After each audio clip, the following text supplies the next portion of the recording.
Leave caseload and COVID positivity on the back burner. Vaccination rate is Summit's new guiding metric. Phil Lindemann, Krystal, 93 News. First, a Kansas man faces multiple felonies for ramming his Ford Mustang into Frisco police and their cruisers.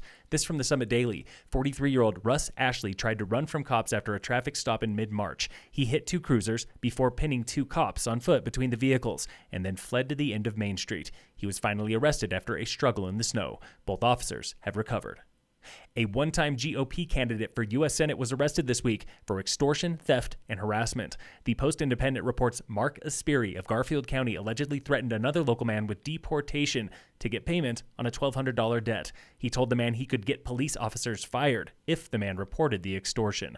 Aspiri ran against Cory Gardner in 2014 for Republican Senate nomination. He did not win. Casa Bonita on Colfax has filed for bankruptcy. Colorado's most famous Mexican restaurant has been closed for over a year since March 2020 and late last week filed for Chapter 11 protection. A GoFundMe campaign to save Casa Bonita has raised $15,000. Restaurant website says they will open again soon, but it gives no date. The statewide COVID dial is retiring this Friday, and County Commissioner Elizabeth Lawrence says vaccination rate is Summit's newest, most important metric. There's not a right or wrong way, but this is what's going to happen when the state is turning over more control, local control restrictions to the counties. You're going to see each county develop their own set of regulations and how they do this. We enter level blue at 60% vaccination, level green at 70%. And hopefully, there is no bouncing backwards. The intent of this is really to be a one-way street, going in the positive direction. If vaccinations stay on pace, Health Director Amy Wineland says we qualify for level blue in just 2 weeks. And the longer we go without getting people vaccinated, the longer we're giving the virus a chance to continue to mutate. 18,000 locals are pre-registered for a shot today. 6,700 are waiting for a second dose.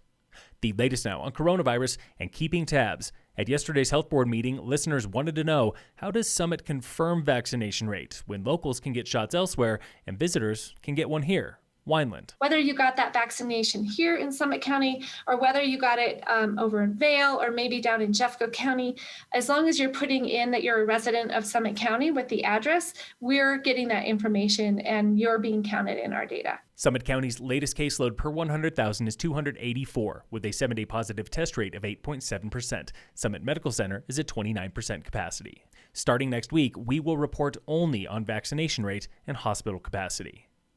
Avalanche danger is low today in the Summit Eagle County zone with a dusting overnight. Danger is moderate above tree line east of the divide.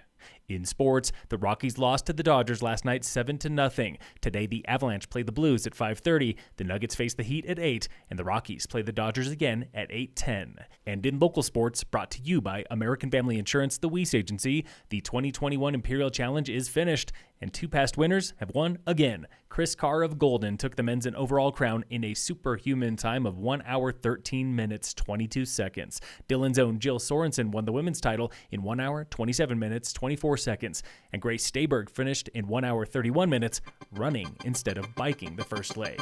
Phil Lindemann, Krystal, 93 News.